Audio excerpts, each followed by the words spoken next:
Et bonjour tout le monde, j'espère que vous allez bien et j'espère que vous êtes en forme. On se retrouve une fois de plus pour l'Actu des Mouches, émission consacrée à l'actualité cinématographique et vidéoludique. Comme pour la semaine dernière, j'ai constaté qu'il n'y avait pas énormément de sorties qui m'intéressaient au cinéma. On va donc certainement très rapidement passer dessus et ensuite on passera à l'actualité vidéoludique qui, elle, est un petit peu plus fournie déjà. Et je vais commencer non pas avec un, mais avec deux films français qui plus est. Il s'agit de Hors Saison et de Karaoké.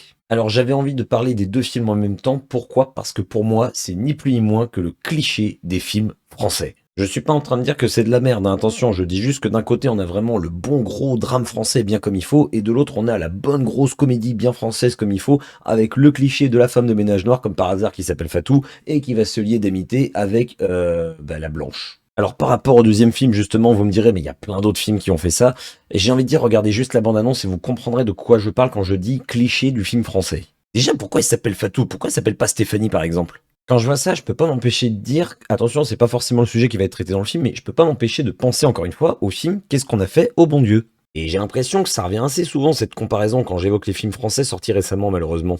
Donc à un moment donné, je sais pas, faudrait peut-être chercher à se renouveler un petit peu. Les deux histoires semblent de prime abord assez banales, après je pense que le public visé ne sera pas du tout le même entre les deux films. Encore une fois, je le rappelle, je précise que je n'ai pas vu les films en question, je ne suis donc pas en train de dire que c'est de la merde, je me fie juste à ce que je vois dans la bande-annonce, qu'on soit bien clair. Dans le film Hors Saison, on sent clairement l'amour perdu qui va peut-être, voire sûrement revenir justement au fur et à mesure du déroulé de l'histoire. Honnêtement, j'ai pas l'impression que ce soit un film pour les gens qui veulent se marrer, alors que quand je lisais le pchit sur Allociné, ça mettait comédie dramatique. Donc je pense qu'il y en a un qui est en trop. Ah non, excusez-moi, ils ont même marqué carrément comédie dramatique et drame. Comme ça, on a le master combo, on est sûr qu'on se plante pas. Pour le deuxième film, Karaoké, bah c'est un peu pareil, j'ai envie de dire, hein. On voit clairement où est-ce que l'intrigue va nous emmener, hein.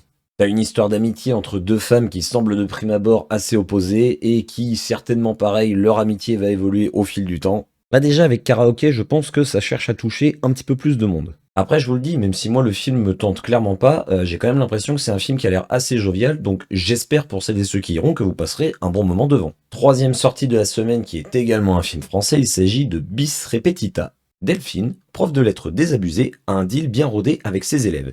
Il lui fiche une paire royale si elle leur distribue des 19 sur 20. Mais la combine se retourne contre elle quand ses excellents résultats fictifs propulsent sa classe au championnat du monde de latin à Naples.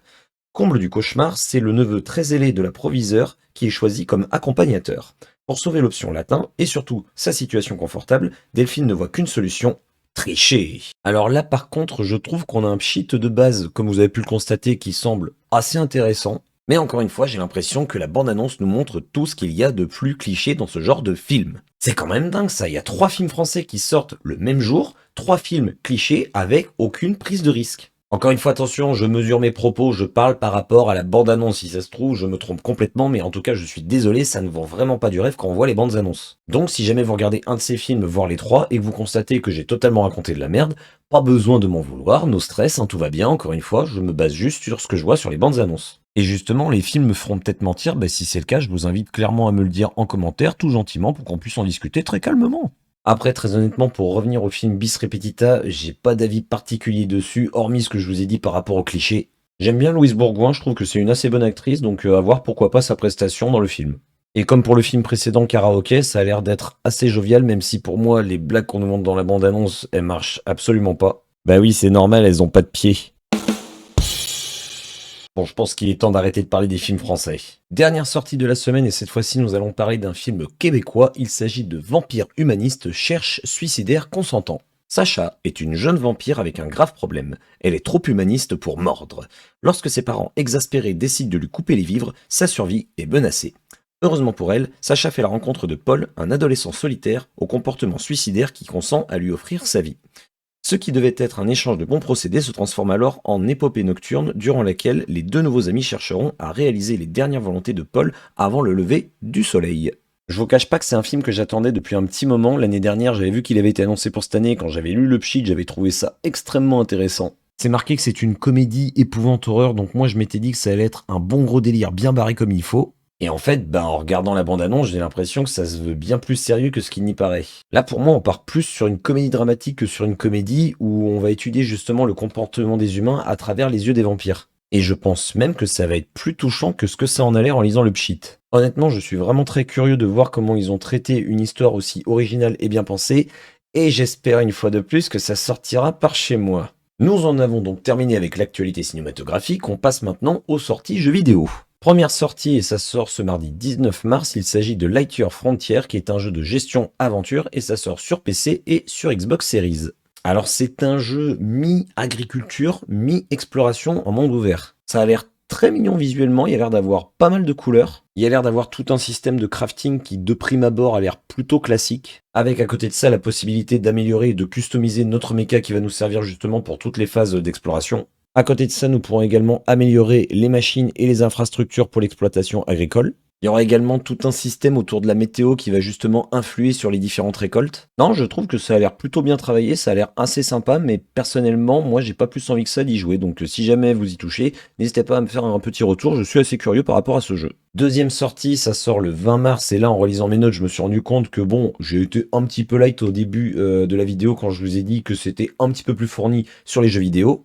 Parce que là, en l'espace de 2 jours, on a littéralement 4 grosses sorties qui sont vachement attendues. Et justement, comme je le disais, la première sortie, c'est le 20 mars, il s'agit de Alone in the Dark, le remake du tout premier Alone in the Dark, et ça sort sur PC, sur PS5 et sur Xbox Series. Alors graphiquement, je trouve que c'est pas plus impressionnant que ça, et j'ai un petit peu la même impression sur l'aspect technique. Je suis absolument pas un connaisseur de la saga Alone in the Dark, j'avais fait entièrement l'épisode Alone in the Dark The New Nightmare qui était sorti sur Dreamcast, et c'était honnêtement très sympa, j'avais trouvé qu'il y avait une super ambiance, même si sur la fin, j'étais pas trop fan de la partie en grotte, j'ai vraiment préféré la partie dans le manoir. Par contre, j'ai déjà vu des extraits, même si j'ai jamais joué de l'épisode original, et là quand on regarde, on voit clairement que c'est entièrement un reboot à 1 million de pourcents. Là, ça n'a strictement rien à voir. Le premier était rempli de couleurs et de polygones en tout genre, ce qui était complètement normal vu que c'est un vieux jeu. Et là, avec ce reboot, on est clairement dans l'état d'esprit des survival actuels du style Resident Evil. Je trouve que ça se ressemble pas mal. Honnêtement, c'est plutôt un jeu que j'attends pas mal. Je sais pas si je le ferai dès sa sortie, mais moi ça m'intrigue donc je sais déjà que j'y toucherai.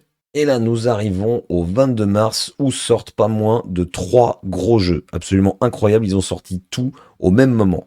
Le premier d'entre eux, il s'agit de Princess Peach Showtime et ça sort sur Switch. Il s'agit d'un jeu d'action, d'aventure et de plateforme où l'on va suivre les aventures justement de la princesse Peach au sein d'un théâtre.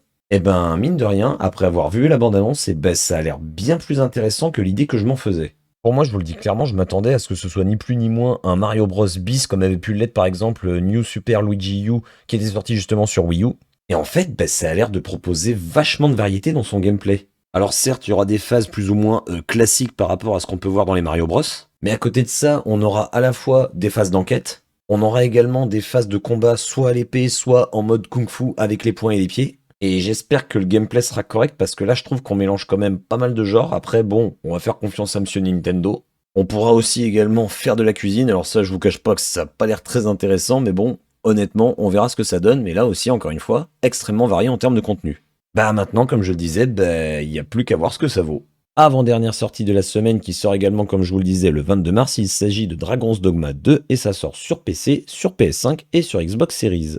Il s'agit d'un action RPG qui fait directement suite au premier Dragon's Dogma et qui se situe dans le même univers. Je n'ai absolument pas fait le 1, mais là, bizarrement, en regardant la bande-annonce du 2, j'ai plus l'impression que c'est une sorte de Monster Hunter.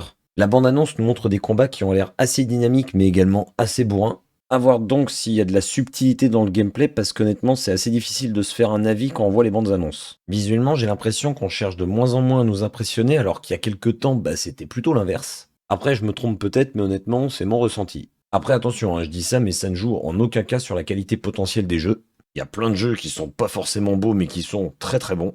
Donc honnêtement, je demande à voir, c'est assez intriguant, mais il faudrait déjà que je me fasse le 1 pour me faire un avis. Et dernière sortie de la semaine qui sort une fois de plus ce 22 mars, c'est une exclusivité PS5 et c'est un jeu que j'attendais extrêmement, un des jeux que j'attendais certainement le plus cette année, il s'agit de Rise of the Ronin.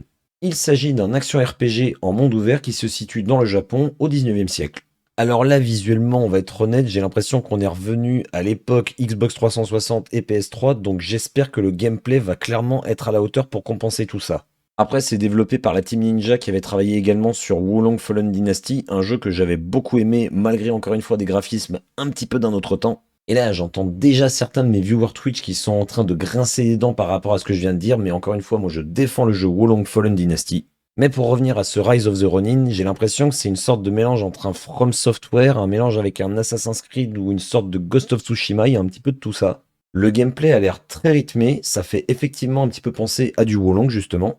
Après, j'ai vu que sur YouTube, il y avait pas mal de vidéos qui étaient disponibles, des vidéos qui étaient consacrées exclusivement soit à l'univers, soit au combat. Honnêtement, j'ai absolument pas eu envie de me spoiler, donc vous, si vous voulez regarder d'un peu plus près, n'hésitez pas à y aller. Moi, je passe mon tour là-dessus. Étant donné que le jeu sort ce vendredi, je le découvrirai 100% en live avec vous sur ma chaîne Twitch à partir du lundi suivant. Je le rappelle encore une fois, vous avez le lien de ma chaîne Twitch dans la description en dessous.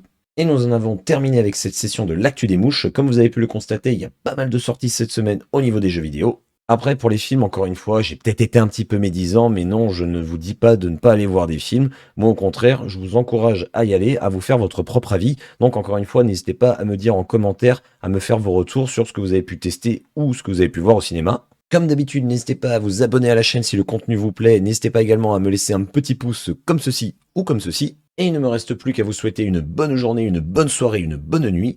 Comme d'habitude, prenez soin de vous. Et bisous tout le monde!